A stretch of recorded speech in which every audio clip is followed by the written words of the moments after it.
which means they are assuming it. It can be called one word: disingenuous. My name is Jesse and I reverse my hair loss and have helped over 300 men do the same. 3 months ago, a study was published titled "Long-term use of dutasteride to treat androgenic alopecia in young men may lead to persistent abnormalities in semen parameters." And when it got posted on Reddit, let's just say a little bit of panic had started and some people even took it as the last straw to quit dutasteride forever. If you haven't heard about any of this before, this will likely make you concerned as well if you are on dutasteride yourself, thinking about it, or are interested in fighting hair loss at all. And in this video, we go over the study, see what it claims and see if it checks out and if we should actually panic about it. So to start, this study was done in South Korea at the fertility center of CHA Budang Medical Center. In total, they used 200 men aged 28 to 39 years old. 40 men were in each study group, divided according to the duration of dutasteride treatment as follows: less than 6 months, 6 to 12 months,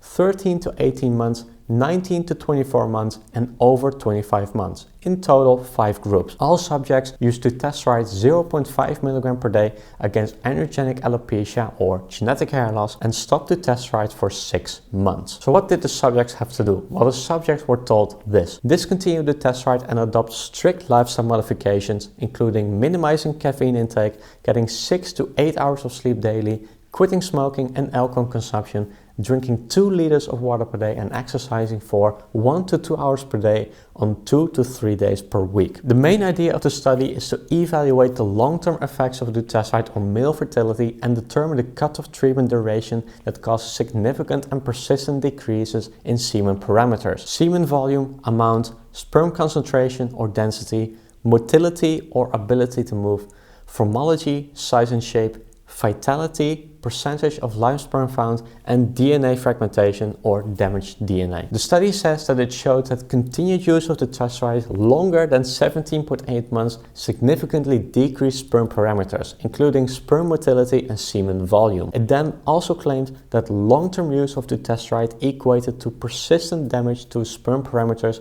due to fibrosis, otherwise called scarring. And that's basically the overview of the entire study. So what does it claim? Well, let's grab a scalpel and investigate. To start, it claims that it was a randomized controlled study. However, the subjects were not randomized as they were all patients of the CHA Budang Medical Center in South Korea, specifically the fertility center where the study was conducted. Even more, it wasn't even controlled. All it had was 200 subjects divided into 5 groups based on the dutasteride usage length, and there was no control group at all. On top of that, when you don't have a control group, when you are literally working with men who have fertility issues, because that's why the entire fertility center exists, it can be called one word: disingenuous. The next claim is this, I quote: "The study showed groups 1, 2, and 3, so the groups that used it for a shorter period, experiencing a significant increase in semen volume after discontinuing the dutasteride for 6 months, while groups 4 and 5 showed an insignificant increase.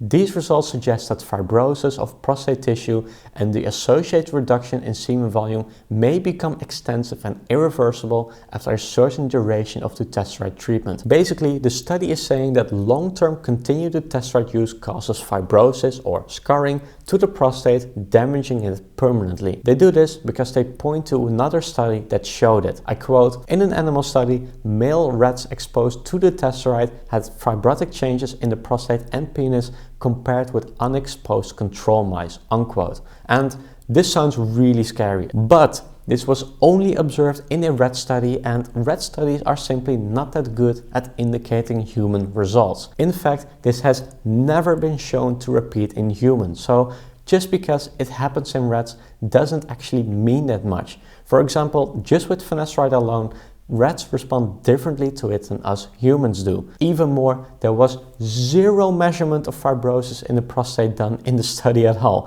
which means they are assuming it. This study pointing to fibrosis as the cause of lack of significant improvement is again just one word: disingenuous. But let's continue. I quote: "Another study demonstrated that sperm motility in healthy men decreased during 52 weeks of dutasteride treatments but returned close to baseline levels pre-treatment levels after 24 weeks of dutasteride discontinuation. However, the current study showed that groups with equal or more than 90 months of dutasteride treatment had an insignificant recovery of sperm motility after discontinuation, with motility values remaining below the WHO recommended level, unquote. Again, this sounds really scary, but don't forget that they are literally working with men with fertility issues that don't have any baseline numbers. So the fact that they are below recommended levels should be assumed, whether or not they are taking dutasteride at all. Even more, motility has no or minimal real-world effect on actual fertility. When we look at the start of the study, it already makes a small mistake here, citing 200 subjects into 5 groups, but labeling them as 25% when it should be 20%. Again, a small mistake, but I'm not gonna pass for this opportunity because I'm kind of worked up at this point. Alright, so let's wrap this up. Does this study actually check out? To begin, finasteride and dutasteride are known to decrease semen volume. This because a smaller prostate means less space between prostate tissues, leading to less prostatic fluid, and prostatic fluid is an ingredient of semen. So decreasing it simply results in decreased semen volume. And it's not a secret at all. It's the entire reason why finasteride and dutasteride exist in the first place. Finasteride began life as a treatment against BPH, so enlarged prostate, when it got approved in 1992. The approval as a hair loss treatment came 5 years after that. Dutasteride was approved by the FDA in 2001 against BPH, so enlarged prostate.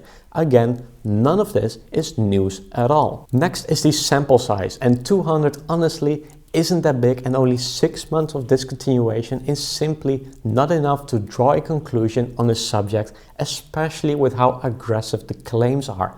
This is because of the long half-life and steady state of dutasteride.